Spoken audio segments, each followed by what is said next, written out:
Okay, in this brief video, I'm just going to show the effect of removing two different points that both seem to be outliers in the sense they have similar residuals, but removing one point has much different effect than removing the other. So first of all, this point up on the right where the x-coordinate is 343 and the y is 288, notice if what happens is I remove that point from the data set. And I took it out, and there's a big change. The slope went down to negative 1.0483 compared to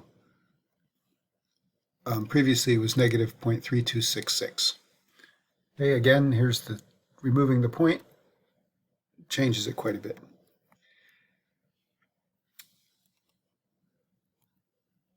On the other hand, there's this other point down here where the x-coordinate is 301. It's below the curve this time. And that was from the year 2002.